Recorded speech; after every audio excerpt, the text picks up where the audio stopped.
Hey guys, welcome back to my channel. आप सुन रहे थे मेरे साथ लव यू जिंदगी भाग 71। पिछले भाग में आपने सुना कि नैना को अवी की मॉम एक सीधी सादी लड़की समझती है, पर जैसे ही नैना के मुंह से गाली सुनती है अवी की मॉम अर्श से फर्श पर आ गिरती है। पहली नज़र में सौंदर्या को सफ़ेद कुर्ते में नैना सीधी सादी घरेलू लड़की लगी थी, लेकिन यहाँ तो असलियत कुछ और ही थी।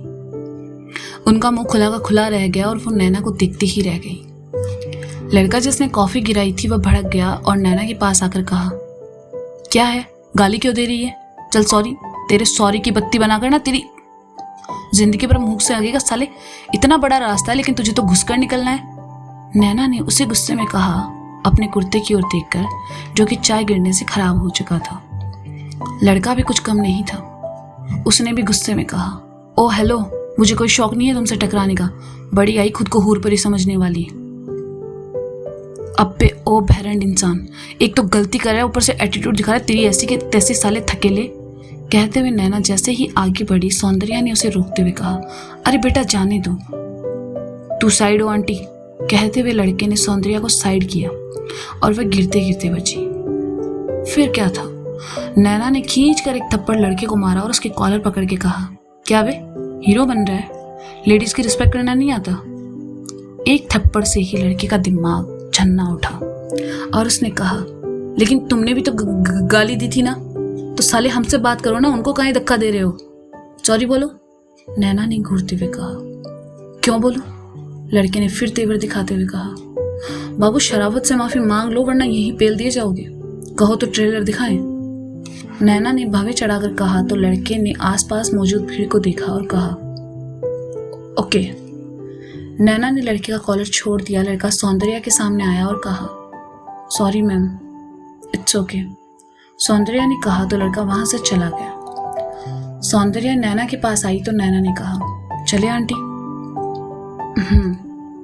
सौंदर्या ने कहा और नैना के साथ साथ चल पड़ी। नैना के इस नए रूप से सौंदर्या थोड़ा सदमे में थी क्योंकि जिस नैना को उन्होंने सीधा साधा समझा था, असल में वो बहुत टेढ़ी खीर निकली। चलते चलते उन्होंने नैना से पूछा, बेटा ये सब? अरे आंटी डोंट वरी, मेरा रोज का है। इन हरामियों, मेरा मतलब ऐसे लोगों से पाला पड़ता रहता है। नैना ने बात को संभालते हुए कहा, लेकिन ये गाली वाला लॉजिक कुछ समझ में नहीं आया। सौंदर्या ने हिचकिचाते हुए कहा, अच्छा ये, इसमें कोई लॉजिक नहीं है आंटी। कुछ लोगों को ना सीधी बातें समझ में नहीं आती, इसलिए उन्हें ऐसी बातें करनी पड़ती है। असल में गाली जैसा कुछ नहीं होता, बस लोगों ने धारणा बना रखी है अपने मन में कि ये गाली है। नैना ने कहा तो सौंदर्या उसका मुंह ताकने लगी। नैना समझ गई कि आंटी को उसकी बातें नहीं समझ आई, तो उसने कहा, आपको ऐसे समझ में नहीं आएगा, रुको डेमो देती हूँ। कहकर नैना ने सामने देखा और जोर से कहा, अबे वो चूती है। बोलकर नैना एकदम से अनजान बनकर खड़ी हो गई, लेकिन सौंदर्या ने देखा कि नैना के ऐसा कहने के बाद 7-8 लोगों ने पलट कर देखा। सौंदर्या ने फिर नैना की ओर देखा तो नैना ने कहा, देखा, इनमें से कोई भी वो नहीं है जो मैंने बोला, लेकिन इन लोगों ने पलट कर देखा। इसका मतलब सिर्फ ये है कि 8 में से 10 लोगों को जबरदस्ती दूसरों के मामले में पड़ने की चुल मची रहती है। समझ गई, सौंदर्या ने कहा। ओके आंटी, आप 2 मिनट रुको, मैं चेंज करके आती हूँ। कहते हुए नैना पास के ही शॉप पर गई और उसने कपड़े खरीदे। कुछ देर बाद नैना बाहर आई तो सौंदर्या तो नैना को देखती ही रह गई। घुटनों से कटी फटी जीन्स, लूज टी शर्ट, बाल जो कुछ देर पहले खुले थे अब समेटे जा चुके थे और जूड़ा बन चुका था, जिसमें से 1-2 बाल झूल रहे थे। हाथ में एक पेपर बैग था जिसमें शायद पहले वाले कपड़े थे। नैना का बदला अवतार देखकर सौंदर्या को दूसरा धक्का लगा। वो उनकी सोच से बिल्कुल अलग थी। नैना उनके पास आई तो सौंदर्या ने कहा, जो खराब कपड़े हो गए उन्हें वापस क्यों ले आई, यही छोड़ देती। अरे ऐसे कैसे, पूरे 670 रुपए का कुर्ता है और 1200 की जींस। नैना ने कहा तो सौंदर्या ने मन ही मन कहा, 1200 की जींस? इतना प्यार, इतनी तो मेरी फीस है चंडीगढ़ में। आंटी मुझे थोड़ा काम है सो अभी निकलना होगा, इफ यू डोंट माइंड मैं जा सकती हूँ? घर पर मिलते हैं, है ना, पड़ोसी सामने ही रहता है मेरे। नैना ने अपना फोन देखते हुए कहा। पड़ोसी? सौंदर्या ने कहा, आपका लौंडा, मेरा मतलब आपका बेटा अभी हमारे सामने वाले फ्लैट में ही रहता है, सो वहां मिलते हैं। नैना ने कहा तो सौंदर्या ने उसे जाने की परमिशन दे दी। नैना जल्दी से वहां से निकली और मॉल के बाहर आकर खुद से कहा, ओह गॉड, ये पड़ोसी भी ना कैसी हेल्प मांगता है मुझसे। आई होप उसकी मॉम मुझसे कोई सवाल ना करे। नैना की बातों की वजह से सौंदर्या अभी तक सदमे में थी। वह वापस कैफे में आई, उन्हें देखते ही अभी उनके पास आया और पूछा, कैसी लगी नैना आपको? अभी मुझे चक्कर आ रहे हैं, घर चलकर बात करें? सौंदर्या ने कहा, क्या हुआ मॉम, आप ठीक तो हो ना? अभी को चिंता होने लगी। अरे हाँ मैं ठीक हूँ, घर चलते हैं। सौंदर्या ने कहा तो अभी उन्हें और अपने पापा को लेकर घर चला आया। फ्रेश होने के बाद सौंदर्या और नकुल जी यानी अभी के पापा आकर सोफे पर बैठे। अभी भी उनके सामने बैठा था और कुछ देर बाद कहा, मैं आप लोगों के लिए कॉफ़ी बना देता हूँ। हाँ बेटा श्योर, एंड थोड़ी स्ट्रॉन्ग बनाना, सौंदर्या ने कहा। मैं चाय पीऊँगा, नकुल जी ने कहा तो अभी उठकर किचन की ओर चला गया। उसने पहले नकुल जी के लिए चाय बनाई, नकुल जी का चाय पीने लगे। उसके बाद अभी अपने और सौंदर्या के लिए कॉफ़ी बनाने लगा। सौंदर्या कॉफ़ी लेकर अभी के रूम में चली आई। अभी को अपनी मॉम का रिएक्शन जानना था, वो भी नैना को लेकर, इसलिए उनके पास चला आया। सौंदर्या बेड पर आ बैठी और कॉफ़ी पीने लगी। अभी उनके सामने ज़मीन पर ही बैठ गया। काफ़ी देर दोनों के बीच खामोशी रही और फिर अभी ने कहा, मॉम कुछ तो कहिए, आई मीन आप नैना से मिले, कैसी लगी वो?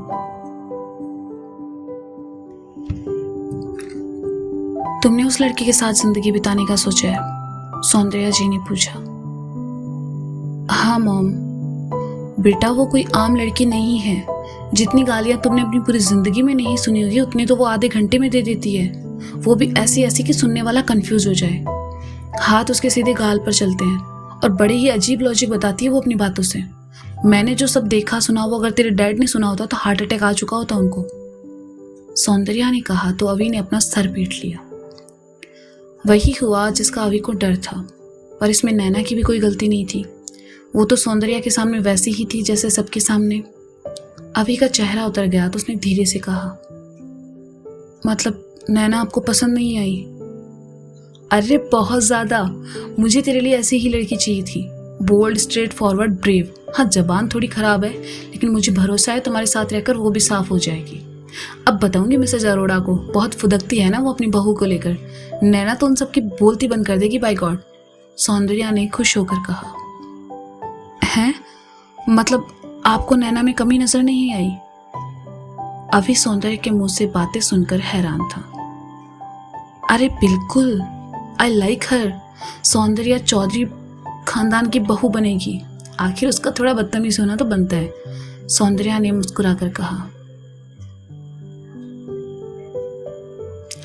ओ मॉम, आपने तो मुझे डरा ही दिया था। अभी ने चैन की सांस ली। बेटा तुमने पसंद किया है तो उसमें कुछ तो अच्छी बात होगी ना। वैसे भी किसी की एक कमी के सामने उसकी सैकड़ों खूबियों को ठुकराना बेवकूफ़ी है। तुम उसे 2 महीने से जानते हो, मैं उसे एक दिन में कैसे जज कर सकती हूँ? वैसे भी ज़िंदगी तुम्हें गुजारनी है, मुझे नहीं। तुम शांत नेचर के हो और नैना तुमसे बिल्कुल उलट, and this combination is the best for relationship.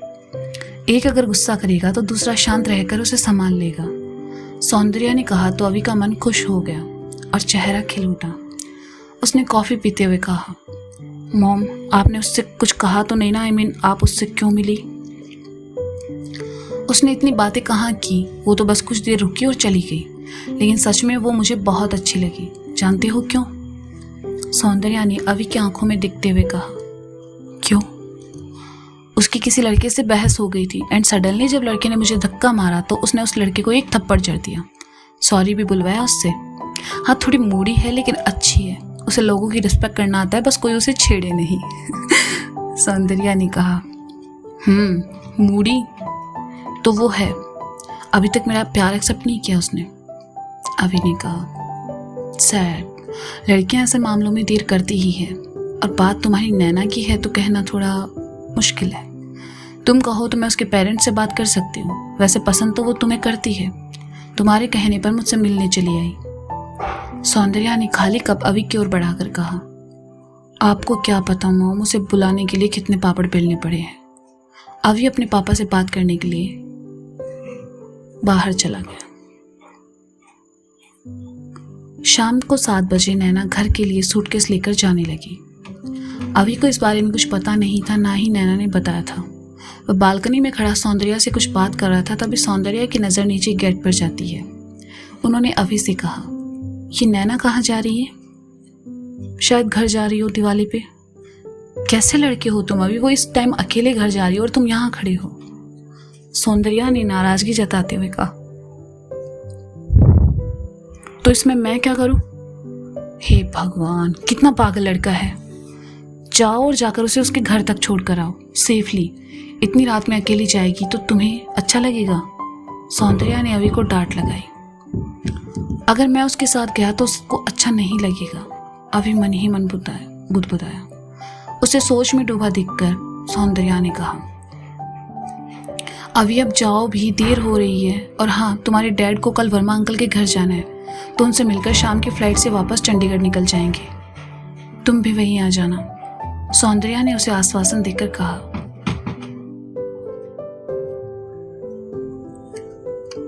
अपनी मॉम के कहने पर अभी वहां से चला गया। नैना अपना सामान लेकर बस स्टैंड पहुंची और लखनऊ का टिकट लेकर बस में बैठ गई। बस चलने में अभी 1 घंटा बचा था, इसलिए नैना बाहर आकर बेंच पर बैठकर इंतजार करने लगी। नैना थोड़ी उदास थी, भले सबके सामने वह खुश दिखने का नाटक करे, लेकिन अंदर ही अंदर वह रुचिका और शीतल को बहुत मिस कर रही थी। बेंच पर बैठी नैना उनके साथ बिताए पलों के बारे में सोचने लगी। यादों में डूबे कब 1 घंटा निकल गया पता ही नहीं चला। तभी एक जानी पहचानी आवाज उसके कानों में पड़ी, चाय। नैना ने देखा अभी बगल में बैठा हुआ था, चाय का कप हाथों में लिए। उसे देखकर नैना ने कहा, तुम यहाँ क्या कर रहे हो? बस ऐसे ही, चाय। अभी ने कप की ओर इशारा करके कहा तो नैना ने चाय ली और पीने लगी। घर जा रही हो? ऐसे रात में अकेले जाओगी? इफ यू डोंट माइंड, तुम कहो तो मैं साथ चल सकता हूँ तुम्हारी सेफ्टी के लिए। अभी ने डरते डरते कहा। नैना ने कोई जवाब नहीं दिया, वह पहले से ही बहुत अपसेट थी। वह खामोशी से चाय पीने लगी। नैना का जवाब ना पाकर अभी ने सोचा शायद नैना नहीं चाहती वह उनके साथ जाए। बस के निकलने का समय हुआ तो नैना उठी और जाने लगी। कुछ कदम चलकर रुकी और पलटकर कहा, साथ आने को नहीं कहूंगी, लेकिन अगर आना चाहोगे तो रोकूंगी भी नहीं। अभी मुस्कुरा उठा और नैना के पीछे चल पड़ा और मन ही मन कहा, सही कहा था मॉम ने, मूडी है ये लड़की। बस में आकर नैना ने अपनी खिड़की वाली सीट पर कब्जा जमा लिया। किस्मत से अभी को भी उसकी बगल वाली सीट मिल गई और वह नैना के पास आ बैठा। कुछ देर बाद बस चल पड़ी। अभी खुश था, आज पहली बार वह नैना के साथ था और आज उसके पास नैना से बात करने के लिए बहुत सारा वक्त था। जैसे ही उसने नैना से बात करने के लिए अपना मुंह खोलना चाहा, नैना ने उसके अरमानों पर पानी फेर दिया। उसने अपने दोनों कानों में ईयरफोन डाल लिए और फुल वॉल्यूम में गाने लगाकर हाथों को आपस में समेटा और खिड़की से सर लगाकर आंखें मूंद ली। बेचारा अभी मुंह बनाकर रह गया। नैना को उठाने की हिम्मत उसमें नहीं थी। उसने जैसा सोचा था वैसा कुछ भी नहीं हुआ। लगभग 2 घंटे बस का सफर निकलता रहा। अभी बस में बैठे बैठे अजीब गरीब लोगों की शक्लें देखकर वक्त गुजारता रहा। रात के 11 बज रहे थे। अभी को भी उबासी आने लगी। नैना वैसे ही कानों में ईयरफोन लगाए हुई थी।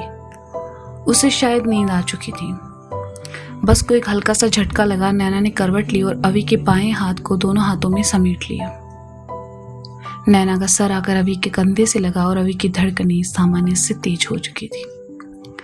नैना की तपती सांसें उसे अपनी गर्दन पर महसूस हो रही थी। नैना नींद में थी और ऐसे में उसे जगाना अभी को सही नहीं लगा।